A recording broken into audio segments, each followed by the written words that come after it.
तमाम महाराष्ट्रप्रेमी बांधवांनो, भगिनींनो आणि मातांनो,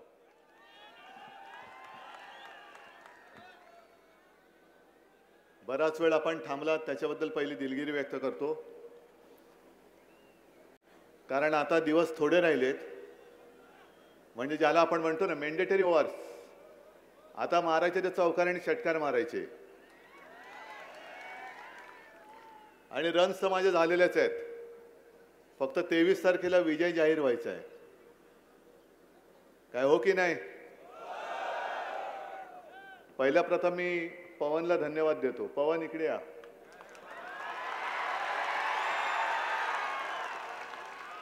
याला म्हणतात निष्ठा. लढ म्हटलं तर लढायचा, थांब म्हटलं तर आदेश. माणिकराव, ज्या वेळेला आपलं ठरलं की नाही आपल्याला माणिकरावांना इकडनं आमदार करायचंय, नाही तर पवनला मी उमेदवारी दिली होती, तर आता माणिकरावांची जबाबदारी माझ्यावरती आणि पवनची जबाबदारी तुमच्यावर. नाही तर उलट करूया, पवनची जबाबदारी तुमच्यावर आणि नाही, पवनची सुद्धा जबाबदारी माझ्यावरच आहे. पवन, तुम्हाला मी असंच वाऱ्यावरती सोडणार नाही, नाव पवन असलं तरी. तुमची काळजी मी पूर्णपणे घेईन, तुम्ही काय त्याची चिंता करू नका. हां, धन्यवाद.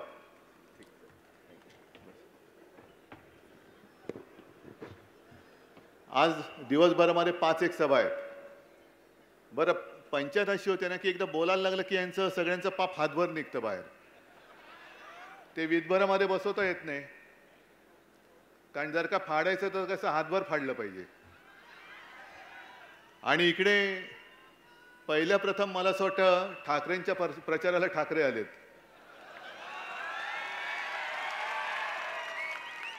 आणि दुसरी गंमत म्हणजे ठाकरेंबरोबर ज्याने गद्दारी केली त्याला पाडायला दुसरे ठाकरे उभे राहिले. पाडणार की नाही? आणि असा पाडला पाहिजे की माज उतरला पाहिजे. आजपर्यंत फक्त स्वतःपुरतंच राजकारण केलं. माझ्याशिवाय दुसऱ्याकडनं आमदार येताच कामा नये, हे आम्हाला उशिरा कळलं. स्वतः यायचं आणि बाकीचे पाडापाडी करायची. आता यालाच पाडायचं. कारण एक शिवसैनिक म्हटल्यानंतर एक वेगळेपण असतं, हिम्मत आहे, विश्वास आहे, नीतिमत्ता असते, चारित्र्य असतं. या सगळ्यावरती यांनी बोळा फिरवला. गद्दारी फक्त उद्धव ठाकरेशी केली नाही, शिवसेनेशी केली, तुमच्याबरोबर केली, बंजारा समाजाबरोबर केली. आणि पुन्हा हे टिकोजीराव मतं मागायला मोकळे. म्हणजे मला लाज वाटत होती त्या काळामध्ये, ज्या प्रकारचे आरोप त्यांच्यावरती झाले होते. आणि हे आरोप झाल्यानंतर ते चौकशी होईपर्यंत मी बाजूला त्याला बसूच शकत नाही. कारण छत्रपती शिवाजी महाराजांना दैवत मानणारे आपण सगळे हे एवढे घाणेरडे आरोप झाल्यानंतर चौकशी करायची नाही. जर पाप केलं नाही ना तर चौकशी होऊ दे ना. पण तेव्हा हे मिंदे माझ्या मागे लागले होते, नाही नाही आपला आहे, आपला आहे, आपला आहे. अरे म्हटलं, आपला असला तरी त्यांनी जर गुन्हा केला असेल तर गुन्हा एवढा वाईट आहे, म्हटलं मी नाही हे सहन करू शकत, म्हणून काढून टाकला मंत्रिमंडळातून. मग त्याच्यानंतर ते मिंदे आणि कंपनीनी यांना साफ करण्यासाठी गद्दारी करून सरकार पाडलं. आणि मला आश्चर्य वाटते भाजपाचं पण. म्हणजे आता मोदी इकडे आले की नाही प्रचाराला कल्पना नाही. आले होते नाही, येतील. आणि ते त्याला मांडीवरती पण घेतील. कारण कर्नाटकामध्ये तिथे असाच एक माणूस आहे, प्रज्वल रेवण्णा. नाव ऐकलं ना? अगदी हजारो महिलांची त्यांनी आयुष्य उद्ध्वस्त केली. मोदीजी तेव्हा लोकसभेला तिकडे गेले होते आणि त्यांनी सांगितलं होतं की प्रज्वल रेवण्णाचे हात बळकट करा. कशाला? महिलांवरती अत्याचार करा ना, याचे हात बळकट करा, म्हणजे आणखीन अत्याचार करेल. हे असं दळभद्रे आमचं हिंदुत्व नाही. आमचं हिंदुत्व स्वच्छ आहे. जे छत्रपती शिवाजी महाराजांनी शिकवलं तेच आमचं हिंदुत्व आहे. आणि मी समाजाशी गद्दारी केली एवढ्यासाठी बोलतोय की तुम्हाला सगळ्यांना कल्पना आहे मधल्या काळामध्ये बातम्या आल्या, तुमच्यापर्यंत पोहोचल्या, या मतदारसंघात पोहोचले की नाही? मुंबईच्या जवळ महाराष्ट्र सरकारने सेवालाल महाराज संस्थेला मुंबईत एक जमीन दिली होती, सेवालाल महाराजांसाठी, माझ्या बंजारा समाजासाठी. ती जमीन सुद्धा यांनी हडपली, ही जमीन पण हडपली. मग कुठे तुमची भक्ती? कशाला तुम्ही करता सेवालाल महाराजांचं गुणगान? नाव महाराजांचं, पण ढापायचं यांनी. आणि मग तिथल्या संस्थेने तक्रार केल्यानंतर मग यांनी सांगितलं असं काही नाही, ज्याला पाहिजे त्यांनी घेऊन टाका. मग हे तुला माहिती होतं तर आधी लुडबुड केलीस का? आता आपलं सरकार आल्यानंतर मी पहिली ती चौकशी करणार आहे, पहिली चौकशी ती करणार. कारण इकडचा बंजारा समाज आहे, गोरगरीब आहे, त्याला काही कळत नाही. त्याला असं वाटतं की हा आपला मसिहा आहे. अरे मसिहा असल्याचं दाखवतोय, पण तुमचा दुरुपयोग करून स्वतःच्या तुंबड्या भरतोय, हे लक्षात घ्या जरा. अशी लोकही, अरे ज्या शिवसेनेने याला 10 वर्ष मंत्री केला, तो शिवसेनेशी गद्दारी करू शकतो, शिवसेना नावाच्या आईशी गद्दारी करतो, तो समाजाशी गद्दारी नाही करू शकत? केलीच त्यांनी गद्दारी. बरं 10 वर्ष जवळपास मंत्री होते ना, काय केलं तुमच्या या वॉर्डामध्ये? काय केलं सांगा? काय एकाचं तरी काम केलं असेल मला हात वर करून सांगा. हो आमचं काम केलं, मला नोकरी लावली, मला पाणी दिलं, रस्त्याची कामं केली, MIDC आणली, रोजगार आणला. मग मंत्रीपद उभवलं कशाला? 2.5 वर्ष तर मीच मुख्यमंत्री होतो. करोनाचा काळ होता, पण करोनाच्या काळात सुद्धा काही विकासाची कामं आपण अडवली नव्हती. अनेक कामं आज जे बोंबलतायत की हे म्हणे स्थगिती सरकार होतं, जर का मी स्थगिती देऊन अडवून बसलो असतो तर अनेक कामं आपलं सरकार पाडल्यानंतर ज्याची उद्घाटन दणादणा केली ती कामच झाली नसती. मग मी स्वतः मुख्यमंत्री असताना आणि हा मंत्री असताना आपल्या वॉर्डामध्ये चांगलं एखादं तरी काम यांनी माझ्याकडनं करून का घेऊ शकला नाही? याचं काय उत्तर तुम्ही जनतेला देताय? कारण तुम्हाला काय वाटेल की अहो तुम्ही सांगते, पण तुम्ही 2.5 वर्ष मुख्यमंत्री होतात. होतोच ना मी, पण 2.5 वर्षामध्ये हा माझा सहकारी होता, हा सहकारी होता. अनेक जण जसे माझे बाकीचे करोना काळात सुद्धा त्यांनी त्यांच्या वॉर्डामध्ये कामं करून घेतली, जे आपलं सरकार पाडल्यानंतर या मिंध्यानी तिथला निधीच थांबवून टाकला. मग इकडे सुद्धा भरपूर प्रमाणात निधी दिलाय, गेलाय कुठे? गेले कुठे पैसे? मग आता त्या पैशाची पोती उघडी होतील. आता कदाचित असं म्हणतात की पैसा वाटप होईल, पण तुम्ही तुमचं आयुष्य विकणार आहात का? तुम्ही तुमच्या मुलाबाळांचं भवितव्य विकणार आहात का? बाकी बोलायला काय जाते की आम्ही याव करून त्याव करू. कदाचित इकडे मोदी पण येतील, शहा पण येतील. मी प्रत्येक सभेत मुद्दामून हा मुद्दा घेतोय. याचं कारण ज्या मुद्द्याचा, ज्या विषयाशी महाराष्ट्राच्या निवडणुकीशी संबंध नाही तरी देखील ते वारंवार आणतायत. मग मला वारंवार सांगावं लागतंय की ह्या मुद्द्याचा या महाराष्ट्राच्या निवडणुकीशी संबंधच नाहीये. अमित शहा गेल्या 1-2-3 दिवसापूर्वी आले होते पलीकडे, मला वाटतं मलकापूर वगैरे असेल, कालच आले असतील किंवा, आणि त्यांनी मला आव्हान दिलं की जे 370 कलम काश्मीरमधलं हटवलं त्या विरोध करणाऱ्या काँग्रेस बरोबर उद्धव ठाकरे बसतायत. हो बसतोय ना, पण 370 कलम हटवताना उद्धव ठाकरे तुमच्या बरोबर तरी सुद्धा तुम्ही त्याला फसवलात, हे तुम्ही काय नाही सांगत? मला काँग्रेस बरोबर बसायला भाग तुम्ही पाडलं. 370 कलम हटवताना पाठिंबा देणाऱ्या शिवसेनेला सुद्धा तुम्ही हटवून टाकलं. मग तुम्हाला धडा शिकवण्यासाठी मी काँग्रेस सोबत आलेलो आहे. जा काय करायचंय करा. आणि तुम्ही इकडे येऊन 370 कलमची टिमकी वाजवता. आम्ही तुम्हाला सोबत दिलीच तेव्हा, त्याच्यामध्ये तुम्ही बरोबर केलंय आमचं म्हणणं आहेच. पण आज इथे जो काही शेतकरी आलेला आहे, किती शेतकरी आहेत?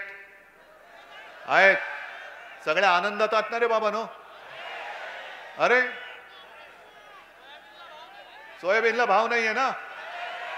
आपल्या काळात किती होता, आता किती आहे? कापूस, पीक विमा, आपत्तीत मदत, रोजगार, पिण्याचं पाणी. अरे पण 370 कलम हटवलं ना. हा, मग केवढं मोठं काम आम्ही केलं. हे नाही मिळालं तर शेतकरी आत्महत्या थांबलेत. मरू दे ना, 370 कलम हटवलंय ना. आहे काय 370 कलमाचा आपल्या महाराष्ट्राशी आणि तुमच्याशी काय संबंध? आपल्या देशाची अलबत आहे. काश्मीर, जम्मू काश्मीर हे आपल्या देशाचा अविभाज्य घटक आहे, हे मान्यच आहे.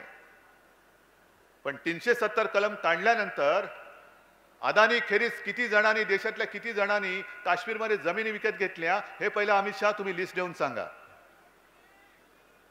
आणि 370 कलम तुम्ही आत्ता काढलत ज्या वेळेला काश्मीरमध्ये हिंदू पंडितांवरती अत्याचार होत होते, हिंसा होत होती, हजारो हिंदू पंडित आपली राहती घर सोडून आपल्याच देशामध्ये निर्वासितासारखे देशभर पसरत होते, तेव्हा अमित शहा नावाची व्यक्ती या भूतलावरती आहे, नरेंद्र मोदी नावाची व्यक्ती या देशामध्ये राहते, हे कोणालाही माहिती नव्हतं. तेव्हा फक्त आणि फक्त हिंदू हृदय सम्राट शिवसेना प्रमुख बाळासाहेब ठाकरे यांनी काश्मीरी पंडितांना महाराष्ट्रामध्ये आश्रय दिला. तुम्ही काय सांगताय आम्हाला 370 कलम? आजची निवडणूक ही माझ्या महाराष्ट्राच्या स्वाभिमानाची आहे. आजची निवडणूक ही माझ्या महाराष्ट्राच्या रक्षणाची आहे. आज जर का चुकलो आपण तर हे संपूर्ण महाराष्ट्र गुजरातला विकून टाकतील. मी मगाच्या सभेमध्ये जे बोललो, कारण काय झालं आजपर्यंत पहिल्या प्रथम म्हणजे माझी ना नाहीये त्याला, अजिबात नाही. आता सुद्धा कोणाला येऊन तपासायचं असेल तर तपासा. हेलिकॉप्टर मधून उतरल्यानंतर हे असे 8-10 जण उभे. म्हटलं काय नाही, तुमच्या बॅगा तपासायचे. म्हटलं तपासा. मी तो व्हिडिओ केलाय. म्हटलं माझं जे काय तपासायचं तपासा, त्या बॅगेत आणखीन काय काय ते पण तपासा. पण म्हटलं तुम्ही मोदींची बॅग तपासली का हो? शहांची बॅग तपासता, मिंद्याची बॅग तपासता, गुलाबी जॅकेटची तपासता, मग तिसरा कोण राहिला?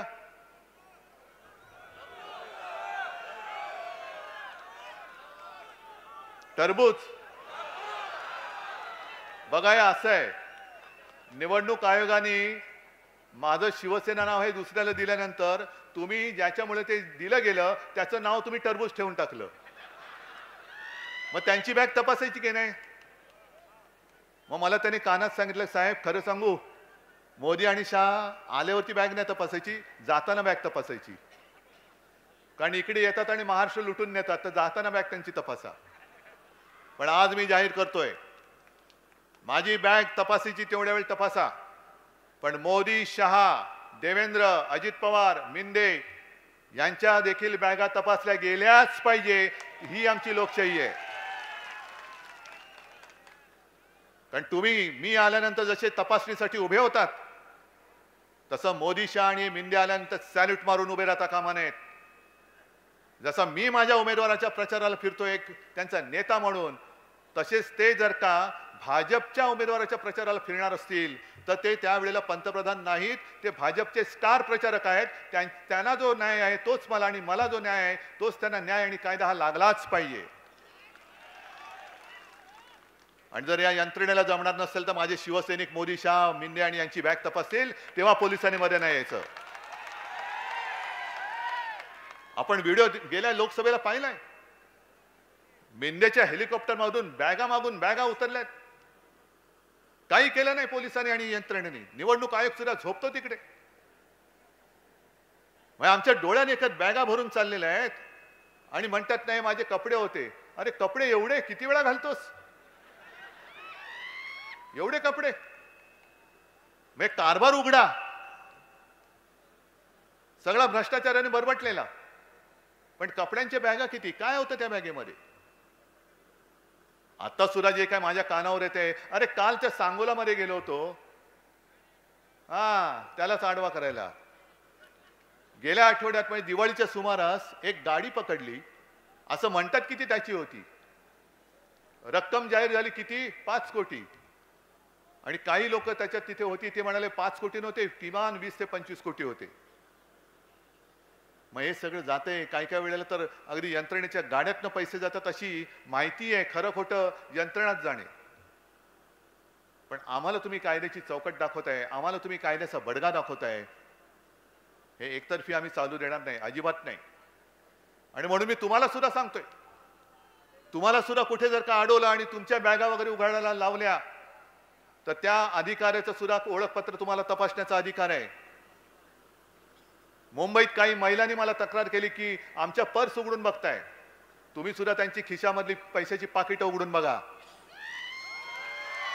नोकरीला कधी लागला, तुझा जन्माचा दाखला दे, तुझं सर्टिफिकेट दे, कुठपर्यंत शिकलास, राहतोस कुठे, हे सगळं तुम्ही बघा. कारण हा अधिकार लोकशाहीमध्ये तुम्हाला सुद्धा आहे. मतदार हा सर्वोच्च असतो, मतदार सरकार ठरवतो, तर ह्यांची तपासणी करायला काय मतदाराला अधिकार नाही? हा अधिकार आहे. आणि मोदी शहा यांना मी सांगतोय की तुम्ही इथे येऊन वेडीवाकडी काही आव्हानं द्यायचा फंदात पडू नका. इकडे माझ्या शेतकऱ्याला सोयाबीनला भाव नाही म्हणून तो ओरडतोय. कापसाची खरेदी अजून सुरू होते नाही होत, भाव मिळत नाही, पीक विम्याचा तर पत्ता नाही, सगळी कामं अडकलेली आहेत.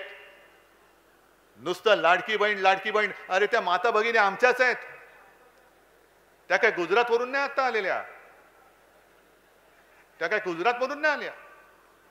आणि त्यांना तुम्ही जे पैसे देताय हे तुम्ही लुटलेल्या पैशातले देत नाहीत, तुम्ही यांचेच पैसे देतात सगळ्यांचे, काय उपकार नाही करत. आणि आपण जे ठरवलेलं आहे की महाविकास आघाडीचं सरकार आल्यानंतर केवळ 1500च नाही तर 3000 रुपये आपण आपल्या बहिणींना देणार आहोत. मुलींना जसं मोफत शिक्षण मिळतं तसं माझ्या महाराष्ट्रात जन्मलेल्या मुलांना सुद्धा मी मोफत शिक्षण देणार आहे. रोजगारासाठी सुद्धा जे वैभव यांनी लुटून गुजरातला नेलेलं आहे ते परत आणून मी माझ्या देशात महाराष्ट्र सर्वोत्तम करून दाखवल्याशिवाय राहणार नाही, हे सुद्धा वचन मी तुम्हाला देतोय. अनेक गोष्टी करायच्या आहेत. पुन्हा एकदा शेतकऱ्यांना कर्जमुक्त करायचंय, परत करणार. कारण आपल्या महाविकास आघाडीच्या सरकारने 2 लाखापर्यंत पीक कर्जमुक्त तुम्हाला केलं होतं, मिळाली होती ना. म्हणजे मी करून दाखवलंय. यांच्यासारखं नाही शेतकऱ्यांचं उत्पन्न दुप्पट होईल. किती जणांचं दुप्पट झालेलं हात वर करून सांगा. 2 कोटी लोकांना दरवर्षी रोजगार देणार. 2 लोकांनी तरी हात वर करून सांगा की आम्हाला मोदींनी रोजगार दिला. रोजगार करतात पण रोजगार देत नाहीत. अच्छे दिन किती जणांचे आले बरं? यांचे 1500, या माता भगिनींचे 1500 सोडून द्या. भावांच्या अकाउंट मध्ये 15 लाख किती लोकांचे आले सांगा. म्हणजे असं काही आहे का की भावांना 15 लाख आणि बहिणींना 1500? नाही ना. मग 15 लाख देणार होता तुम्ही, 15 लाखाचे 1500 का केलेत? या सगळ्या थापा आता बंद करा. दुर्दैवाने महाराष्ट्राने जे काय केलं होतं ते केलंच होतं, पण दुर्दैवाने तुमच्या शेपटावरती निभावलं आणि कसं तरी रडत खडत तुम्ही दिल्लीत परत बसलात. हे देशाचं दुर्दैव आहे. आज ज्या मस्तीमध्ये तुम्ही चाललायत, एकदा तुम्हाला लोकसभेमध्ये महाराष्ट्राने धडा शिकवलेला आहे. या मतदारसंघात तुम्ही लोकसभेत पण आणि विधानसभेमध्ये सुद्धा गद्दारी करून केवळ उद्धव ठाकरेचे नाही, शिवसेनेचे नाही, तर महाराष्ट्राच्या पाठीमध्ये वार केलेला आहात. आणि दर वेळेला दर सभेमध्ये म्हणजे मला बरं वाटतं की देशाचे पंतप्रधान विश्वगुरु यांचं भाषण उद्धव ठाकरेवरती बोलल्याशिवाय पूर्णच होत नाही. बघा केवढा महत्वाचा आहे. मी आहे की नाही, आपला वट आहे की नाही? अमित शहाचं सुद्धा उद्धवजी, मला काय माझ्यावरती बोलल्याशिवाय यांचं भाषणच पूर्ण होत नाहीये. मग त्यांना सांगतो ही अवस्था तुमची केविलवाणी का झाली? तुम्ही शिवसेना चोरलीत. शिवसेनेचं नाव तुमच्या शासनाच्या यंत्रणेने दुरुपयोग करून तुम्ही दुसऱ्याला दिलं. एक न्यायमूर्ती आता 2.5 वर्ष तिकडे बसले होते, काहीही न करता नुसतं ताशेरे जोडले, भाषणं दिली, लेक्चर दिली, पण न्याय नाही दिला. आणि मग जाता जाता एक 8-15 दिवस आधी सांगितलं की तो राम मंदिराचा निर्णय घेताना काय करायचं कळत नव्हतं. मी मग यमाई देवीच्या मंदिरात गेलो आणि यमाई देवीने मला बुद्धी दिली. आम्हाला आधी कळलं असतं तर आम्ही त्यांच्याकडे जाण्यापेक्षा आधी यमाई देवीचकडे गेलो असतो. मग कशाला तुम्ही बसला होता तिकडे खुर्ची उभवायला? 2.5 वर्ष झाली तरी सुद्धा लोकशाही या देशामध्ये जिवंत राहणार आहे का मरणार आहे ह्याची कोणालाच काही पडलेली नाही. इतर सगळे निर्णय मी काय कमी महत्वाचे असं म्हणत नाही, पण मूलभूत जो काही गाभा आहे आपला संविधानाचा तो तोडला जातोय, तोडला गेला, तो मोडला गेला, हे तुम्ही सुद्धा मान्य केलं. तरी देखील झालं आता ती टर्म संपली आणि आज देखील शिवसेना नाव कोणाचं चिन्ह कोणाचं याचा फैसला होत नाही. पण आज मी तुम्हाला सांगतो चिन्हाचा फैसला काय व्हायचा तो होईल, पण मी कोणत्याही परिस्थितीत शिवसेना हे नाव दुसऱ्याला दिलेलं मानणार नाही. निवडणूक आयोगाचा तो अधिकार मला मान्य नाही. निवडणूक आयोगाच्या मर्यादेत त्याने राहावं, त्यांच्या नियमानुसार आम्ही निवडणुका लढतोय की नाही ते बघावं. पण याच्या पोराचं नाव त्याच्या पोराला, पोराचं नाव त्याच्या पोराला, तुम्ही कोण आमचे बापजादे नाही लागत. शिवसेना ही आपलीच आहे, ज्याचं नाव माझ्या वडिलांनी आणि माझ्या आजोबांनी ठेवलेलं आहे, निवडणूक आयुक्ताच्या आजोबांनी नाही ठेवलेलं. आणि म्हणून मी तुमच्या दरबारामध्ये न्याय मागायला आलेलो आहे. कारण तिकडे न्याय मागून मागून हात दुखले. मी अनेकदा सांगितलं तारीख पे तारीख. आम्ही काय सनी देओल आहोत की काय? तारीख पे तारीख झालं. एक गेले, दुसरे गेले, तिसरे गेले, पुढच्याची तारीख बघायची कधी चाललंय. म्हणून ही जबाबदारी तुमच्यावर आहे. एक महाराष्ट्र आपला लुटला जातोय, ती लूट थांबवणं, बेकारी वाढते ती बेकारी थांबवणं, शेतकऱ्यांच्या आत्महत्या थांबवणं, सोयाबीनला हमीभाव देणं, कापसाला हमीभाव देणं, सिंचनाची व्यवस्था करणं, रस्त्याची कामं करणं, MIDC आणणं, रोजगार देणं, महिलांची सुरक्षा जपणं, सरकारी कर्मचाऱ्यांना जुनी पेन्शन योजना लागू करणं, आशा अंगणवाडी सेविकांना वाढीव मानधन देणं, या अनेक अशा गोष्टी करायच्या आहेत. आणि एकदा मी हे करून दाखवले. पुन्हा मी करू शकतो की नाही याच्यावर तुमचा विश्वास आहे की नाही? पण ते नुसता असा विश्वास हो करून नाही चालणार. त्याच्यासाठी माणिकराव आणि माणिकरावांसोबत सगळे इथले महाविकास आघाडीचे उमेदवार तुम्हाला भाजपचा आणि मिंद्याचा सुपडा साफ करून विधानसभेत पाठवावे लागतील. कारण हा विदर्भचा आहे मुख्य भूमिका बजावणारा. गेले दोन टर्म्स, 1 दशक भाजपला जास्तीत जास्त आशीर्वाद विदर्भाने दिले. काय नव्हतं दिलं विदर्भाने? खासदार दिले, आमदार दिले, आणि त्याची परतफेड भाजपाने काय केली? जर विदर्भ खुश असेल तर द्या परत भाजपला मतं, द्या परत गद्दारांना मतं. विदर्भाकडनं मतं मागायची, आमदार घ्यायचे, खासदार घ्यायचे आणि महाराष्ट्र लुटायचा, विदर्भ लुटायचा. विदर्भात एक सुद्धा उद्योग नवीन येऊ द्यायचा नाही. अगदी मगाशी मी गेलो होतो चंद्रपूर, त्या चंद्रपूर मधली शाळा पण अदानीला देऊन टाकली. मग कशाला आम्ही जगायचं? काय तुम्हाला काय वाटतं शेतकऱ्यांनी आणि महाराष्ट्राने एकदम एकत्र आत्महत्या करून टाकायची? मला वाटतं आता बस झालं. नुसतं हे मी तळमळीने बोलतोय, तुम्ही जल्लोषामध्ये त्याला हात उंचावून साथ प्रतिसाद देताय, पण हा केवळ भाषणापुरता असता कामा नये. हा प्रतिसाद मला 20 तारखेला आणि त्याचा परिणाम मला 23 तारखेला दिसला पाहिजे. दाखवणार आहात? मी अनेक वचनं तुम्हाला दिलेत. तुम्ही या सगळ्या महाविकास आघाडीच्या उमेदवारांना विजयी करण्याचं वचन देताय? किती पैसा गद्दारांनी ओतला तरी विकले जाणार? शाबास. मग ठरलं हो की नाही?